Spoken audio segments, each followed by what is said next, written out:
This year, we're very, very fortunate to have Dr. Arun Majumdar share his thoughts and insights with us.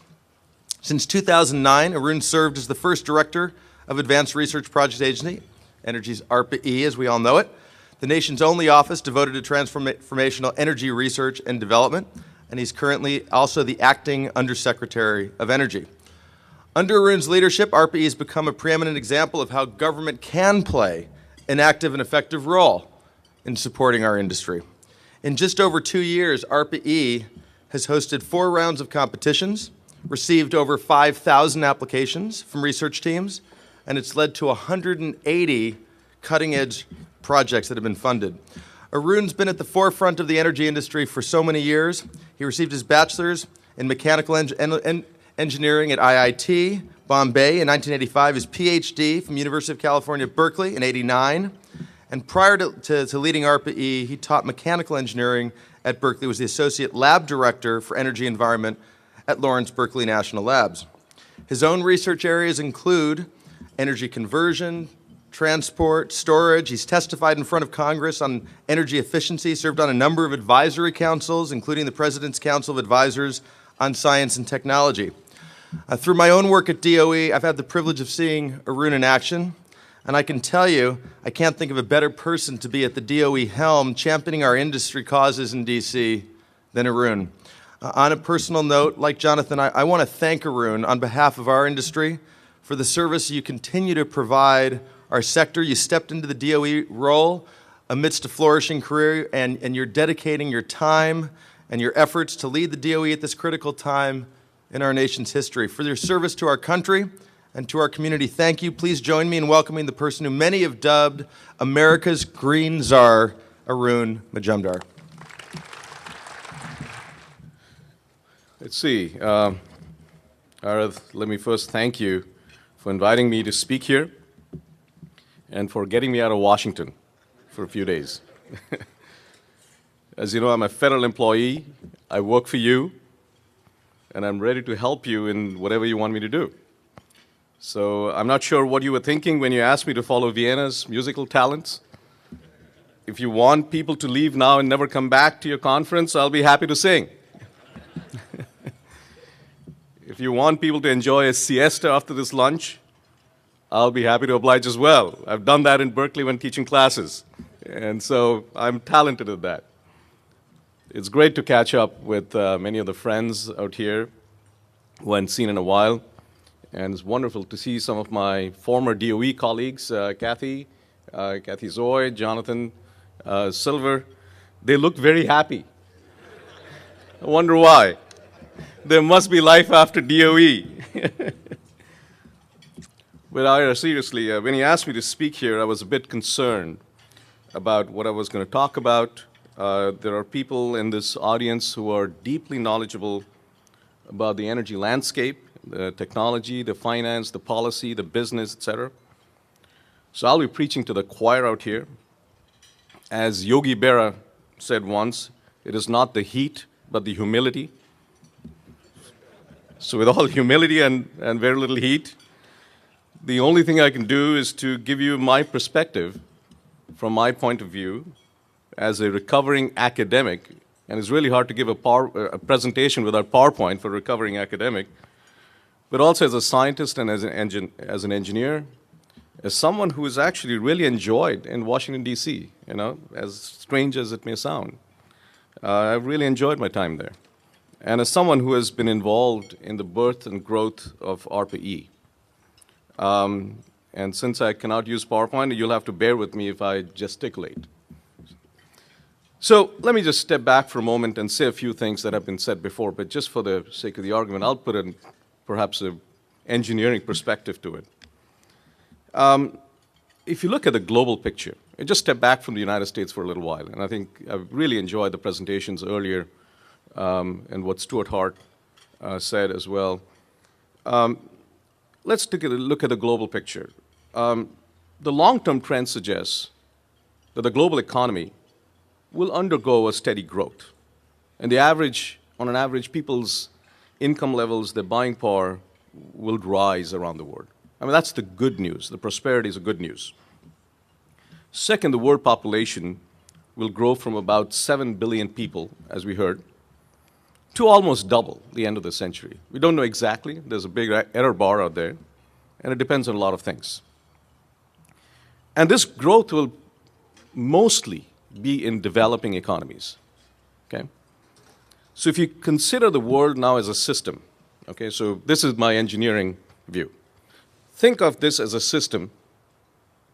The population is growing, and the economies are growing. The buying power is growing. So this system now needs an input. The input is access to energy, food, water, and basic things. And so as this is growing, access to that becomes important. And that is often the term used is security, reliability, resilience, as we heard. But that input, access to food, is very important. Access to energy would be very important. As we hear, as we know, famines are caused not because there's lack of food in the world, it's because the access is missing. And the same thing could happen in energy as well. So that's the input side. And we look at things like trade deficits because you buy things, import oil, etc.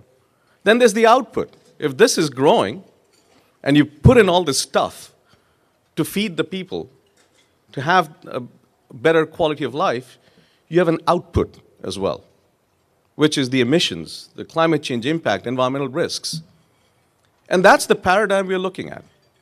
And so either people talk about the climate and the environmental aspect of it, which is the output, or you talk about the input, which is the economy and economic growth and access, national security, etc. But it's part of the same problem. And it's a one-way traffic, which is the paradigm today.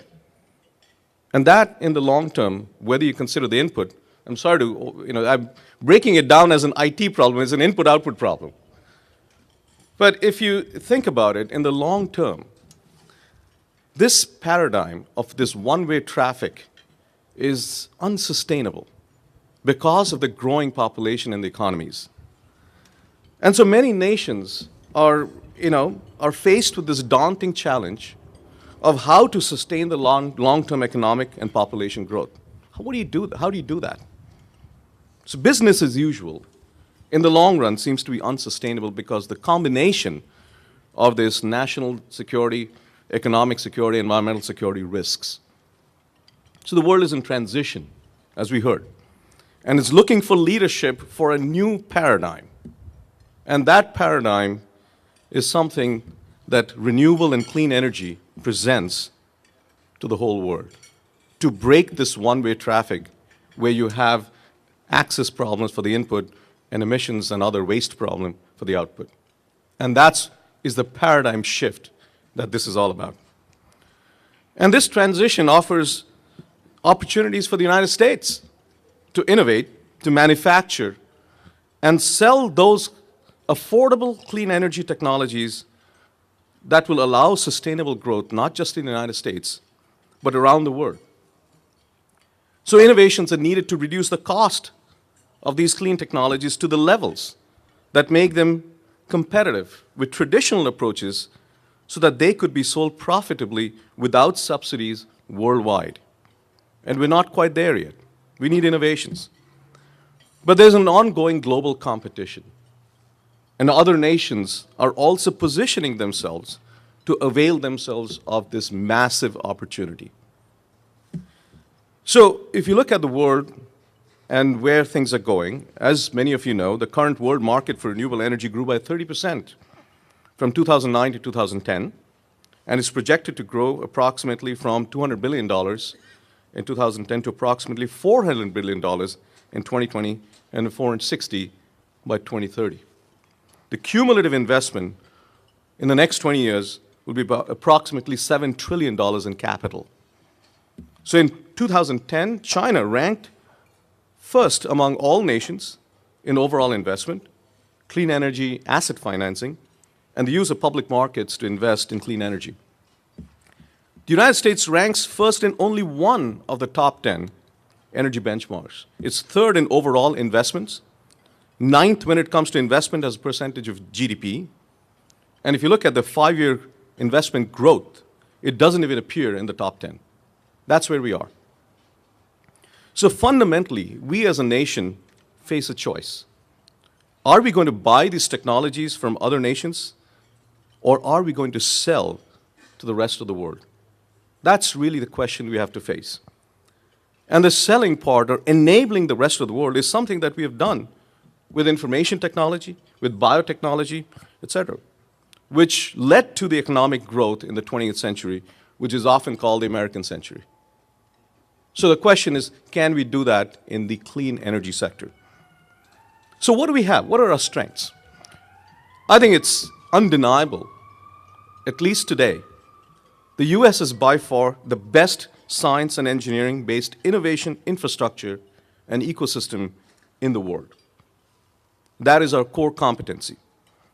We also have a thriving ecosystem for entrepreneurship and business. It's represented out here. We have the world's largest capital markets. We also have our own energy demand. The question is, can we align all of them to move fast? And speed is of essence. I would say if you look at all these vectors today, I don't think they're aligned. Not quite yet. So let me start with the tech innovation, which is where ARPA-E plays. So what is the role of ARPA-E? Is really to translate science into breakthrough technologies that do not exist today. But if they did, they would make today's technologies obsolete and have huge commercial impact in the long run. Not in the next 3 years, but in the long run. And ARPA-E invests ideas that are too risky for the private sector, but if successful, could create, in the long run, the foundation for entirely new industries, just like TCP/IP did for the information industry, and the chip design and manufacturing led to the IT revolution. So here are some ideas that some of you may know, but just in case you're not familiar. Storage. I think this was mentioned earlier. If you're looking at storage for transportation, the things that we're going are beyond lithium-ion. Because although we invented lithium-ion batteries here in the United States, in 2009 we had only about 2% of the manufacturing. So while it is important to go down that learning curve, the role of ARPA-E is to create entirely new learning curves. Whole class of metal-air batteries, which are at least double the energy density as today's lithium-ion and potentially 1/3 the cost. Because if you do that, you will enable electric cars like this one behind us to go a range of 300 miles and be comparable in price and maybe cheaper than gasoline-based cars. Today, I don't think I can afford this with my federal job salary. But that's the idea, make it cheaper so that people can afford it. In the fuels business, of course, there's a tremendous amount of natural gas that we have developed, that we have found, and we need to use that in transportation, and there's some challenges involved. But if you look at biofuels, which there was a lot of interest, there's still a lot of interest in that. If you look at plant-based, today the paradigm is you take cellulose, break it down into sugars, feed them into a bug, and get infrastructure-compatible transportation fuel. Not quite ethanol, but oil, gasoline. But if you look at what biology does in plants, these plants were never designed really for energy. So we created a program called PETRO, Plants Engineered to Replace Oil. We have these funky acronyms, which happens on Friday evenings in a bar. And the idea is that if you were to design plants from scratch, what would they be? And out came ideas which are absolutely fascinating. I'll just share with you one. There's one group which is trying to take the metabolic pathway of algae and put them into a plant that can grow fast in bad soil. Happens to be tobacco. So now if you have this working, you got big oil and big tobacco saving the world. You can't get better than that, I can assure you. Entirely new ways of using microbes, which are non-photosynthetic, to make oil. This had never been tried out, and people are actually making oil right now. Power electronics for the stationary power systems. If you look at our grid, the average age of our assets on the grid, like transformers, etc., are 42 years, the average age, and it's 2 years beyond their lifetime. The question is, are we going to do incrementally, or can we innovate using semiconductors like silicon carbide, go to high frequency and reduce them in size, reduce them in cost? That's the kind of innovation in power electronics and power systems going on. Grid level storage. Can you store gigawatt hours of electricity at less than $100 a kilowatt hour capital cost. And you heard about the sunshot to reduce the cost of electricity from solar down to 5 cents a kilowatt hour within this decade. I was sharing, by the way, just on a side note, I was sharing the sunshot goal with Senator Franken, who I'm sure you know has other talents. And I said, this is like moonshot. I told him, this is like moonshot. He said, are you going to send a man to the sun and bring him back safely? I said, not quite. So while these are going on, and by the way, these innovations, tech innovations, will be showcased end of this month in the ARPA-E Energy Innovation Summit, which will be held in Washington, D.C. And there are several keynote speakers. The two Bills, Bill Clinton and Bill Gates, will be there. So will Fred Smith and Lee Scott and Ursula Burns, Susan Hockfield, and many others. And we'll have some panels to discuss some of the most important issues in energy that our nation faces. How do we best use our natural gas resources? Energy finance. Let's look at it holistically. Manufacturing. What is at the intersection of information and energy? And how do we best use our biology to help in the energy sector? Those are the panels that will be discussed, and there are many more.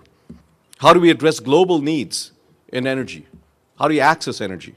And by the way, the Cho2 Cool that you saw from Stuart Hart, in that engine, the cooling engine in that is a technology that is being developed by ARPA-E invested team. And that's a cooling, it's a thermoelectric cooling device. But let me also say that while innovations, technology innovations are important and necessary, they're not sufficient to compete in the global landscape. How do we compete? How can we create a globally competitive and sustainable energy economy, which we all want? How do we create wealth based on that? We must look at it holistically as a system. And as a system, such as an airplane, each component, like the engine, the fuel, the wing, or the fuselage, is necessary, but each by itself is not going to fly the plane. It is how they work together as a system that makes the plane fly. So our energy economy is similar. In order to align all the vectors, and let me just identify what those vectors are, we need to align them, and they are not aligned today. Of course, innovation is an energy technology based on our core competence, which is science and engineering and R&D. And so we have the best universities, the best national labs, and the private research in startup companies and large companies. And this is the best we have. The science and our research facility should supply the needed innovation if we support them financially, if we nurture them. Manufacturing, innovations in manufacturing, and there's a lot of science that has to go into our manufacturing to scale up in volume, in new technology, and reduce the cost. We can't do that. But that by itself is not enough. Finance, and you are represented out here, the financial community. So here's how, low cost, long-term capital to finance manufacturing and deployment. We need ways to reduce the cost of capital. You heard about the loan guarantee program. There are other ways to unlock perhaps public capital to be invested in manufacturing and deployment. Markets. When I spoke about global markets, we need to use our domestic markets to prime the pump and create the demand pull for innovative technologies. The CAFE standard is a perfect example for that in the transportation sector. But we need to do that for efficient buildings, as a clean energy standard that the president has proposed. Kathy, when she was at DOE, spearheaded that. That needs to be a federal standard so that creates the demand pull for innovative technologies and clean technologies like renewables and others. And of course, deployment of these technologies. So these components have to work together for economic growth and global competitiveness. If we ignore any of the 5 components, it would be like attempting to fly the plane either without the wing or the engine. So getting them aligned is the key to creating this ecosystem. But I think speed is of essence. We have been doing this now for a while, and we are seeing other nations move faster. So we need to move fast, and while we can do that, all pursuing within, this is what we are trying to do within the Department of Energy. But we can only do a few things. And I'm here to ask for your help and your participation to help us do things that are beyond the Department of Energy. And you need to speak up as well. We need your help in aligning these vectors. And there's a lot that you could do, and I'll be happy to chat with you about it. So let me end by thanking Ira for this opportunity to address you today. And I really hope we can work together to address this ecosystem alignment that I talked about. Quoting Reverend Martin Luther King, we need to have the fierce urgency of now. Thank you very much. Appreciate it.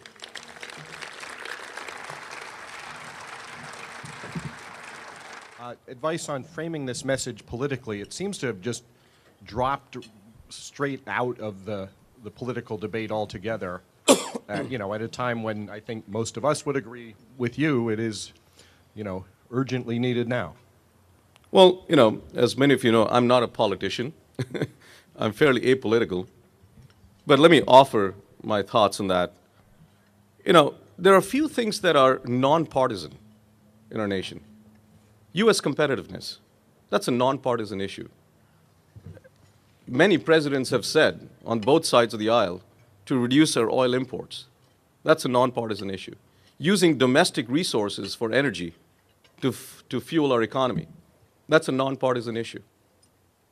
Now, that's if you could frame things around that, that will enable economic growth, and everyone likes manufacturing. That's the new thing, and you know, we are going, you know, we should be looking at high-tech manufacturing, on manufacturing in general. We have lost our high-tech manufacturing, not just, you know, low-tech, but high-tech manufacturing, which is worrisome. And, you know, if we lose our manufacturing base, we're going to lose our R&D, which is our core competence. And the feedback loop between manufacturing and R&D, extremely important.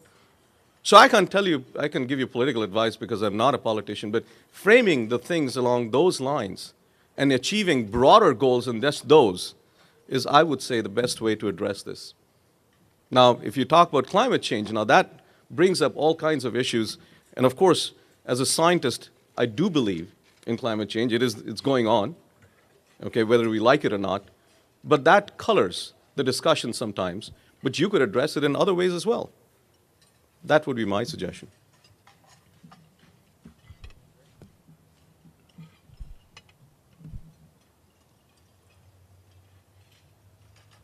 So, hi, hello? Yep. Oh, good, sorry. So the president made some general statements about policies to address that issue in the State of the Union. Do you have any insight to any specifics? Well, I think, you know, if you heard the speech, there are several priorities. I think energy, by all means, is a huge priority for him and the administration. He has said this before about education, you know, especially in STEM education.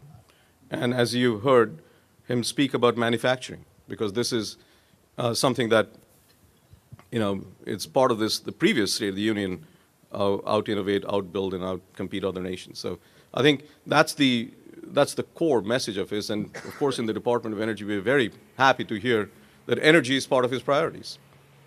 So assuming that Congress is problematic at the moment, what can be done in the executive branch, or what do you know of that can be, you know, say that people in this audience might think about trying to find ways to engage to help pull some of those levers? Because I think we all probably agree that it's important to make things, and there's an R&D feedback loop and all that other stuff.